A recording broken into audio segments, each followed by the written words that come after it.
नमस्कार दोस्तों, मेरा नाम है विजय कुमार। आप देख रहे हैं कॉमिक्स पिटारा चैनल को। तो चलिए दोस्तों, मनोज कॉमिक्स की शानदार स्टोरी को शुरू करते हैं, जिसका नाम है हम हत्यारे हैं। तो आप देख सकते हैं इसका कवर पृष्ठ, जो कि कुछ इस तरह का है। तो चलिए इसकी शानदार स्टोरी को हम शुरू करते हैं। अपने आप को दुनिया की नज़रों में लाने के लिए पूरे विश्व को अपनी मोटरसाइकिल के पहियों तले रौंदने जैसा दुस्साहसी कार्य करने निकले हैं ये पांचों नौजवान। Hello, my name is Sunita Chopra. मुझे वेंकटेश कहते हैं। I am Arvind Sharma. I am Harish Khanna. और मैं सावन गुप्ता। हम निकले हैं अपनी बाइक पर पूरे विश्व का भ्रमण करके अपने नामों को गिनीज बुक में दर्ज कराने के लिए, और उस एक्साइटमेंट के लिए जिसके बिना जिंदगी अधूरी है। इस मैप के अनुसार लगभग 3 किलोमीटर के बाद इस मेन रोड से एक सड़क जंगल से होकर शहर पहुंचती है। वो शॉर्टकट है, हमें उसी से होकर गुजरना है। ओके। पांचों एक दूसरे को मात देते हुए रौंदते चले जा रहे थे सड़क का सीना। 3 किलोमीटर चलने के बाद उन्होंने अपनी अपनी बाइक रोक दी। यही है वो रोड, शहर पहुंचने का शॉर्टकट। तो फिर देर किस बात की, लेट्स गो। लेकिन कोई आगे बढ़ पाता उससे पहले अरविंद की आवाज़ ने रोक दिया एक्सीलेटर उमेटने को तैयार उनके हाथों को। रुको। क्या हुआ अरविंद? ये बोर्ड देखो, इस पर लिखा है आगे बढ़ना खतरनाक है। लेकिन ऐसी बातें दुस्साहसी लोगों को रास्तों की बेड़ियां नहीं बनती है। बकवास है ये सब। हम इसी रास्ते से आगे बढ़ेंगे। लेकिन जब इस बोर्ड पर खतरे के बारे में साफ लिखा है तो हम आगे क्यों बढ़े? यार सावन, मैं खूब जानता हूँ ऐसे बोर्डों को। तूने देखा नहीं, शहर के हर इलेक्ट्रिक पोल पर डेंजर का बोर्ड लगा होता है। क्या तूने कभी वहाँ खतरा देखा है? और फिर अगर हम खतरे से डर गए तो जीने का मजा ही क्या आएगा? सावन ठीक कह रहा है अरविंद, हमें इसी रास्ते से आगे बढ़ना चाहिए। सावन की बात का समर्थन किया सुनीता ने, और आखिर सबको मानना ही पड़ा। ठीक है, चलो, गुड, लेट्स रोल। सभी की मोटरसाइकिल बाइक्स मेन रोड से उतरकर कच्ची सड़क को रौंदने के लिए आगे बढ़ गई। उबड़ खाबड़ रास्ते से होकर आगे बढ़ रहे थे पांचों। लगभग 10 किलोमीटर चले आए हैं हम। अभी तक तो कोई खतरा दिखा नहीं। मैं तो पहले ही कहता था, बकवास है ये सब। क्या सचमुच बकवास था वो बोर्ड? ये सड़क 20 किलोमीटर लंबी है। उम्मीद है रात होने से पहले ही हम इसे पार कर लेंगे। उसी सड़क पर कुछ ही दूर आगे बनी एक भयानक सी कॉटेज से उभर रहे थे स्वर। सही कह रहे हो तुम? हाँ, मैंने अपनी आंखों से देखा है। वो 5 जने हैं और इधर ही आ रहे हैं। आज हमारी वर्षों की मुराद पूरी होने वाली है। मैं अभी जाता हूँ। वर्षों से इस कॉफ़ी हाउस के जिस बोर्ड पर मिट्टी की परतें जमा हो गई थी उन्हें साफ कर देता हूँ। लेकिन इससे पहले कि कोई अपनी जगह से हिल पाता, वहाँ गूंजी एक तेज और कठोर आवाज़ ने उनके पैरों को जड़ कर दिया। ठहरो। तीनों तेजी से पलटे और होठों से फूटा आश्चर्य में डूबा स्वर। माँ, तुम? हाँ, मैंने तुम्हारी सारी बातें सुन ली है। मैं जानती हूँ कि क्या करने जा रहे हो तुम, लेकिन मैं तुम्हें ऐसा हरगिज नहीं करने दूंगी। अरे कमबख्तो, क्या तुम भूल गए कि तुमने अपने पिछले सभी बुरे कर्म छोड़ देने की कसम खाई थी? हम कुछ नहीं भूले हैं माँ, लेकिन ये अपने आप यहाँ आ रहे हैं। हम तो लेने नहीं गए उन्हें। हमारे रास्ते से हट जाओ माँ, आज तुम हमें नहीं रोक पाओगी। अचानक शेरनी की भांति दहाड़ उठी बुढ़िया। तुम नहीं रुकोगे तो ना सही, मैं आने वाले को तुम्हारी सारी असलियत बता दूंगी। तुम क्या चाहते हो सब बता दूंगी मैं उन्हें। बुढ़िया तेजी से आगे बढ़ी। माँ, जा रही है पंजू? देख रहा हूँ, लेकिन हमें उसे रोकना होगा। तीनों ने बाज की सी तेजी से झपटकर दबोच लिया बूढ़ी माँ को। अब तुम कहीं नहीं जाओगी माँ। धाड़। माँ को पिछले कमरे में बंद कर देते हैं। हाँ, यही अच्छा रहेगा। छोड़ दो शैतानों, छोड़ दो मुझे। बुढ़िया को पिछले कमरे में बंद करने के बाद, रुक जाओ शैतानों, रुक जाओ। चलो जल्दी से संभालो अपना अपना मोर्चा। बस वे पहुंचने वाले ही होंगे। हर तरीके से तैयार रहना है हमें, वे बचकर नहीं निकलने चाहिए। कौन थे ये लोग और क्या चाहते थे? उधर आने वाले खतरे से बेखबर ये पांचों मोटरसाइकिल सवार आगे बढ़े चले जा रहे थे। हिम्मत वाले नौजवान मंजिल के हैं दीवाने। अचानक चौंक पड़े सभी। आए उस रास्ते पर कॉफी हाउस। ये तो जंगल में मंगल वाली बात हो गई। लगता है ये रास्ता कभी बहुत चलता होगा। उन्हीं उन्हीं दिनों किसी ने बना लिया होगा ये कॉफ़ी हाउस। एग्जैक्टली। वैसे अगर इस कॉफ़ी हाउस में एक एक कप कॉफ़ी हो जाए तो कैसा रहे? ख्याल बुरा नहीं है तो फिर रोको अपनी अपनी बाइक। सभी ने रोक दी अपनी अपनी बाइक और बढ़ चले कॉफ़ी हाउस की ओर। उन्हें कॉफ़ी हाउस के अंदर आते देख राहत की एक लंबी सांस ली। कुछ ही आगे छिपे चोखू और दादू ने। अच्छा हुआ वे यहीं रुक गए, वरना हमें मेहनत करनी होती उन्हें रोकने के लिए, और वो मेहनत बहुत भारी पड़ती उन पर। इधर पांचों पहुंच चुके थे अंदर। ये कॉफ़ी हाउस कम कबाड़ खाना ज़्यादा लग रहा है। अब इस सुनसान जगह पर तुझे 5 स्टार कॉफ़ी हाउस जैसी सजावट तो मिलेगी नहीं, लेकिन यहाँ तो कोई नज़र नहीं आ रहा। ऑर्डर किसको दें? आवाज़ लगाओ, ज़रूर कोई होगा। आवाज़ लगाने की ज़रूरत नहीं है, मैं खुद ही आ गया हूँ। अपने पीछे आवाज़ सुनकर चौंक उठे सभी, और जैसे ही पलटे पीछे खड़े शख्स को देखकर बुरी तरह सिहर उठे। तो तुम यहाँ के मालिक हो? हाँ कहिए, क्या चाहिए आपको? कांपती आवाज़ में ऑर्डर दिया उसे वेंकटेश ने। 5 कॉफ़ी और खाने के लिए जो कुछ हो ले आओ। ठीक है, अभी लाता हूँ, कहकर अंदर की तरफ चला गया पंजू। इधर सिहरती हुई सुनीता ने सवाल दाग दिया सभी से। ये शख्स तो मुझे पूरा दरिंदा दिख रहा है, एकदम वैसी। साला घोड़ तो ऐसे रहा था जैसे कच्चा चबा जाएगा। कुछ गड़बड़ लग रही है सावन, हमें यहाँ से निकलना चाहिए। तुम सभी डरपोक हो। वो अकेला है और हम 5। अगर हम पांचों भी उसे ना संभाल पाएं तो लानत है हम सबकी ज़िंदगी पर। सावन ठीक कह रहा है, हम पांचों को उस अकेले से घबराना नहीं चाहिए। क्या सचमुच अकेला था वो? कॉफ़ी बना ली? हाँ, इन कपों में डाल दी है, और साथ ही डाल दिया है वो जहर जिसे पीकर सभी लम्बलेट हो जाएंगे। और जैसे ही वे लम्बलेट होंगे हम उन पर टूट पड़ेंगे। और फिर बकवास मत कर पंजू, जा कॉफ़ी लेकर जा। अगर उन्हें शक हो गया तो गड़बड़ हो जाएगी। पंजू ने कॉफ़ी के कपों को उठाया और बाहर की तरफ चल दिया। इधर पिछले कमरे में बंद बुढ़िया माँ कुछ और ही सोच रही थी। वे पांचों अंदर आ चुके हैं। मेरे लड़के उन्हें जरूर मार डालने की तैयारी में लगे होंगे। अगर वे कॉफ़ी में मिला जहर पीकर बेहोश हो गए तो फिर उफ, ऐसा नहीं होने दूंगी मैं। उन्हें रोकने के लिए मुझे इस कमरे से बाहर निकलना होगा, और इस कमरे से बाहर निकलने के लिए मुझे तोड़ना होगा इस दरवाजे को। धड़ाक। दरवाजे को धराशायी करने का ना जाने कहाँ से जोश आ गया था उन बूढ़ी हड्डियों में। इस दरवाजे को टूटना ही होगा। धड़ाक। अडिग निर्णय था बुढ़िया का। धड़ाक धड़ाक धाड़। जिसके आगे टिक ना सका दरवाजा। धड़ाम। इधर दरवाजा नीचे गिरा, उधर कॉफ़ी के कप पहुँचे उनके हाथों में। लीजिए कॉफ़ी पीजिए। सभी ने कप उठाकर बढ़ाए होठों की तरफ, लेकिन एक घूंट भी ना उतर सका किसी के हलक में, क्योंकि उससे पहले ही गूंजी एक आवाज़, रुक जाओ, ये कॉफ़ी मत पीना। बिजली की तेज़ी से कॉफ़ी के कप थमे हाथ नीचे आ गए। इस कॉफ़ी में जहर मिला है बच्चों, इसे पीकर मौत की नींद सो जाओगे तुम सब। कमीनी। ओह। झपट कर दबोच लिया पंजू ने बूढ़ी माँ को और उसका गला दबाने लगा। मैं तुझे छोड़ूंगा नहीं। और फिर जैसे नींद से जागे पांचों। हमारी मददगार उस बुढ़िया को वो मार डालना चाहता है। हाँ, वो उसके प्राण ले लेगा।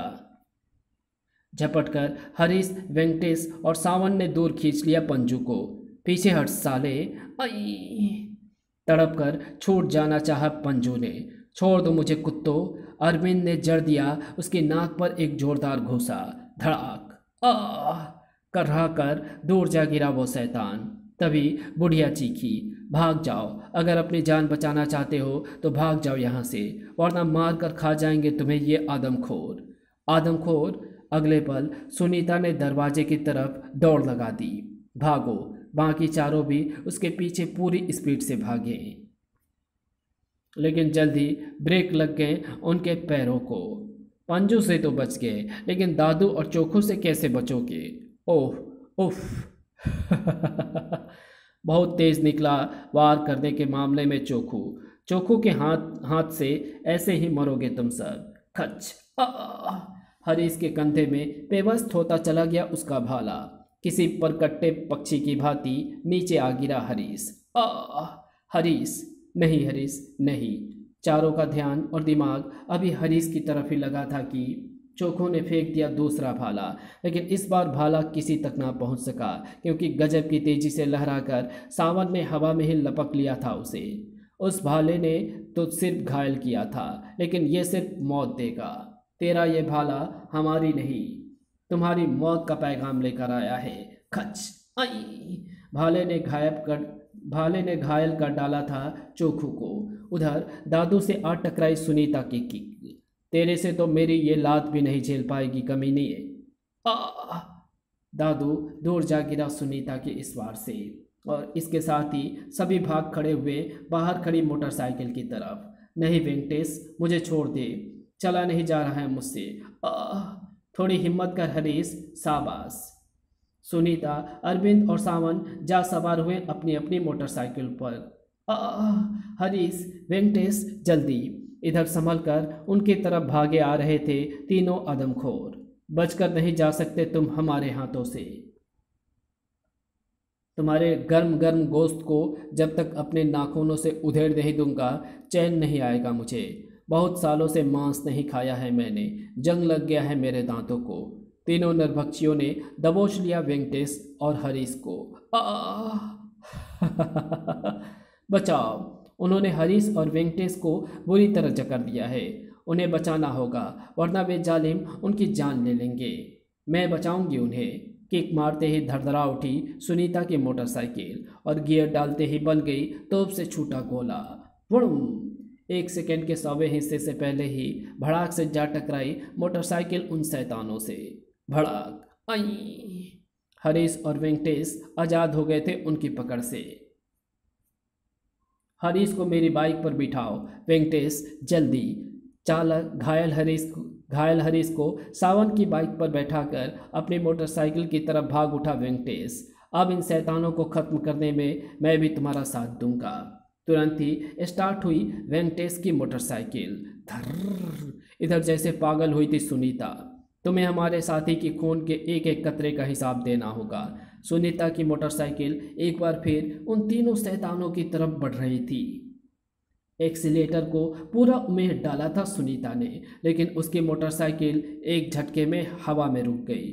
ओह, इस पर बैठकर बहुत उछल रही है तू। ले, तेरे साथ साथ इसका भी कचुम्बर निकाल देते हैं हम।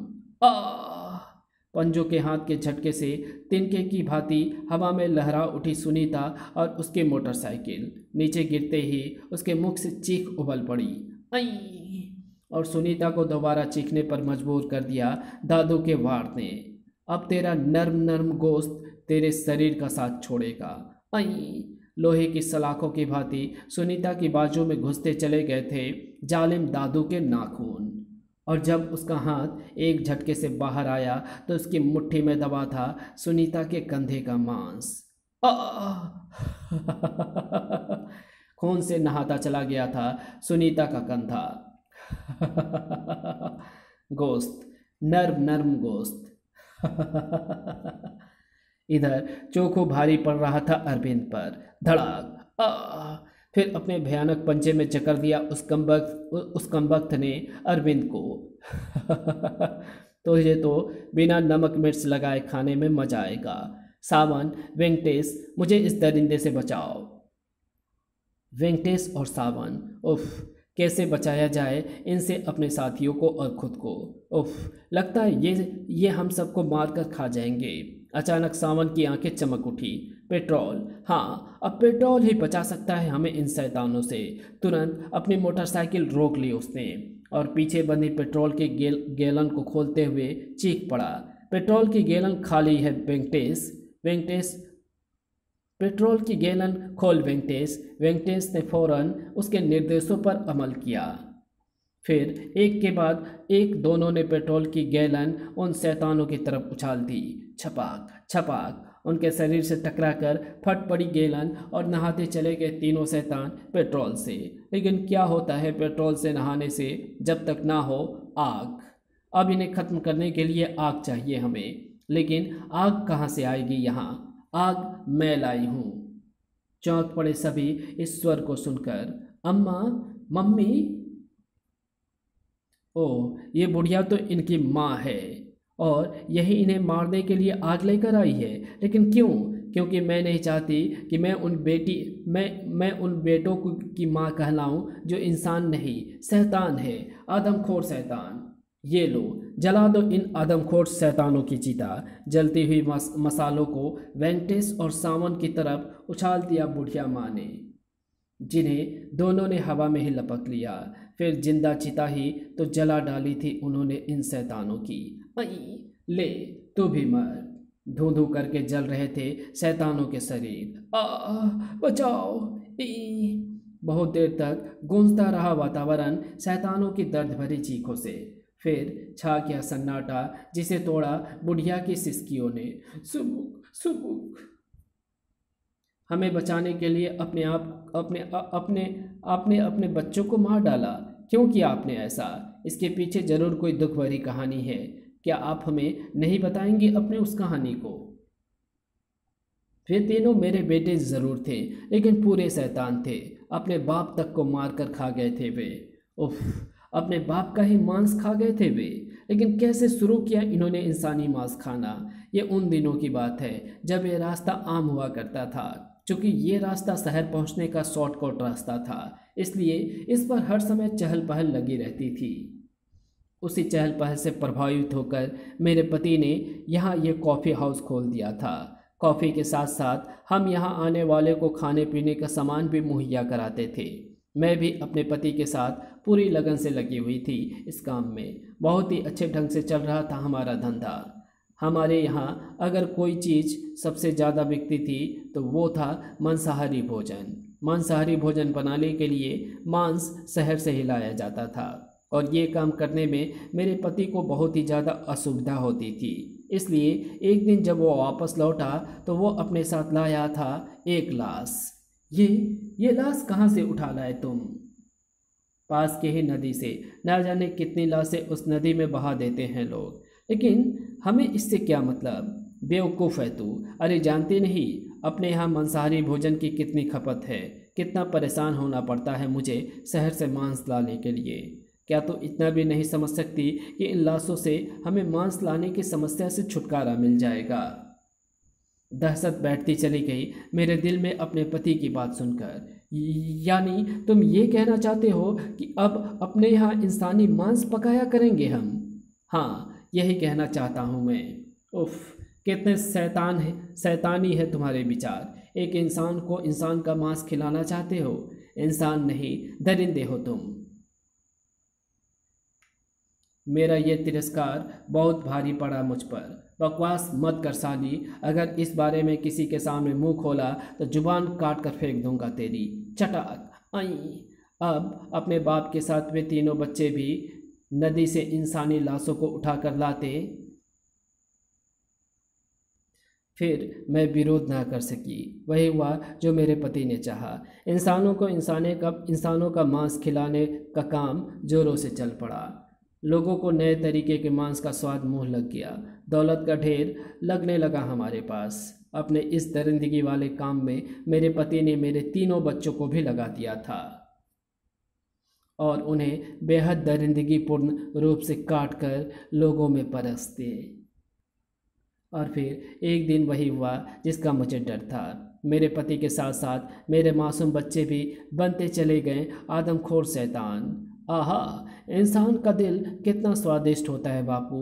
सच कह रहे हो चोखू। मुझे तो कच्चा मांस खाने में भी ज़्यादा मज़ा आता है। उफ, मैंने जब जब उन्हें रोकना चाहा, चटाक आह! बहुत दिनों तक चला यह शैतानी खेल। फिर सरकार ने नदियों में लाश डालने पर प्रतिबंध लगा दिया। इस प्रतिबंध से तिलमिला उठे चारों। उफ, आज 10 दिन हो गए, नदी में एक भी मुर्दा बहकर नहीं आया। कुछ करो बापू, मुझसे इंसानी मांस खाने की भूख सही नहीं जाती। लेकिन करें क्या, कहाँ से लाए मांस? निराश हो चुके थे चारों। तभी अंधेरे में रोशनी की भांति गूंजी एक आवाज़, कॉफ़ी। इतनी रात गए, कोई ग्राहक आया है शायद। ग्राहक? बस समझ लो, हो गया मांस का इंतजाम। वो झपटकर अलमारी के पास पहुंचा और चूहे मारने वाली दवा की शीशी उठाकर चोखू के हाथ में थमा दी। ये तो जहर है बापू। हाँ, जहर ही है। यही जहर कॉफ़ी में मिलाकर पिलाना है तुझे उस ग्राहक को। ये आप क्या कर रहे हैं? ये हत्या होगी। हमें उपदेश देने की कोशिश मत कर साली। मैं संभालता हूँ उसे, तो कॉफ़ी लेकर आ। ठीक है बापू। फिर उस दिन पहली बार उन आदमखोरों ने मांस भक्षण के लिए हत्या की, जिसका सिलसिला वर्षों तक चलता रहा। फिर कभी न रुकने वाला वो सिलसिला एक बहुत हैरत अंगेज घटना के बाद रुका। और वो घटना तब घटी जब एक मुसीबत में फंसा मुसाफिर रात हमारे यहाँ ही ठहर गया। क्या करना है उसका बापू, एक दो घंटे बाद ही वो सो जाएगा। तब तुम दोनों धावा बोल देना उस पर। अब तुम जाकर पहले नदी पर देख आओ, कोई भोली भटकी लाश बहकर आई हो तो उसे ले आना। कल का खाना बनाने के काम आ जाएगी। ठीक है। तीनों बाहर निकल गए। तब मैं अपने पति का विरोध कर उठी। मैं तुम्हें उस आदमी को नहीं मारने दूंगी, नहीं खाने दूंगी मैं तुम्हें उसका मांस। मेरे रास्ते में रोड़ा बनती है साली, जान से मार डालूंगा मैं तुझे। शराब के नशे ने उसके गुस्से को और भड़का दिया था। बड़ी देर तक अंधाधुंध पीटता रहा वो मुझे, फिर बाहर निकल गया। मैं इंसान का मांस खाऊंगा, उसका खून पीऊंगा, कोई नहीं रोक सकता मुझे। मैं उस आदमी को इस दरिंदे का शिकार नहीं होने दूंगी, उसे भगा दूंगी मैं यहाँ से। ऐसा सोचकर मैं तुरंत ही उस आदमी के कमरे में पहुंची जहां वो आदमी ठहरा हुआ था। मैंने उसे बहाना बनाकर तुरंत वहां से भगा दिया। अभी उसे भागे कुछ ही देर हुई थी कि कहाँ गया हमारा शिकार? भाग गया। भाग गया या तूने भगा दिया उसे? हाँ हाँ, मैंने भगा दिया उसे, और इसलिए भगा दिया क्योंकि मैं नहीं चाहती थी कि वो तुम्हारी दरिंदगी का शिकार बने। मेरी बातों से एक बार फिर गुस्सा भड़क उठा उसका, और उसने फिर मुझे मारना शुरू कर दिया। खटाक आह! इस बार वो मुझे तब तक मारता रहा जब तक निढाल होकर गिर नहीं गया। धड़ाम! सुबुक सुबुक!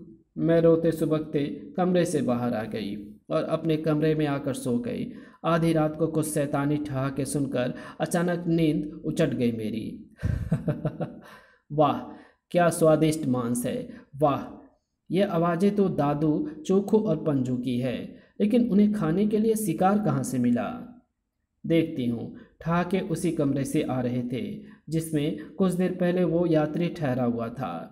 मैं उस कमरे में पहुंची तो दंग रह गई। अगले पल बुरी तरह चीख पड़ी मैं।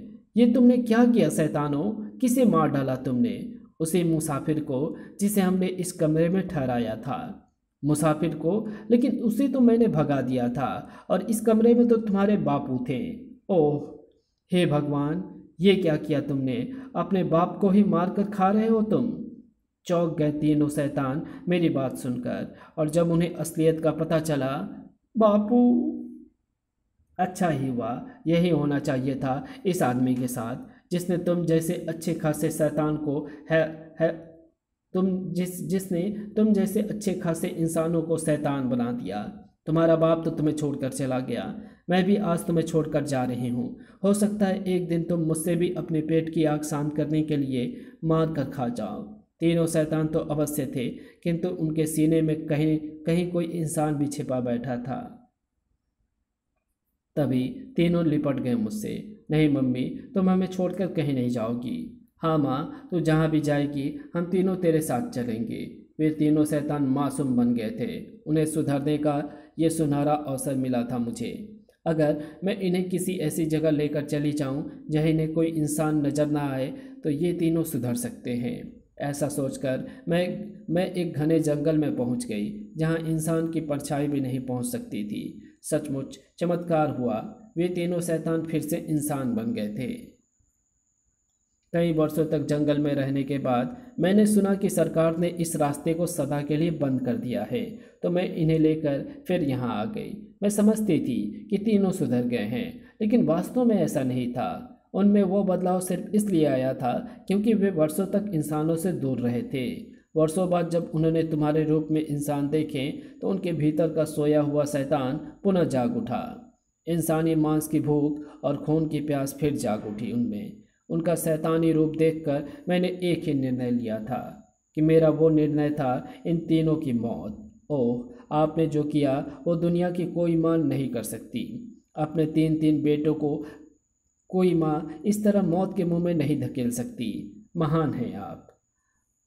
अब हम आपको यहाँ अकेला नहीं छोड़ सकते, आपको हमारे साथ चलना होगा। हम कोशिश करेंगे कि आपके दिलो दिमाग से आपके बेटों की याद को निकालने में कामयाब हो सकें। बुढ़िया ने एक निगाह अपने शैतान बेटों पर डाली और चल पड़ी उन पांचों के साथ। और इसी के साथ ये कहानी यही समाप्त होती है। तो आपको ये वीडियो कैसी लगी? अगर आपको ये वीडियो अच्छी लगी हो तो इस वीडियो को लाइक शेयर कमेंट ज़रूर कर देना। चैनल पर नया हो तो चैनल को सब्सक्राइब कर ऑल नोटिफिकेशन को सिलेक्ट ज़रूर कर देना। तो मिलते हैं आपसे किसी और नए वीडियो में, तब तक के लिए बाय।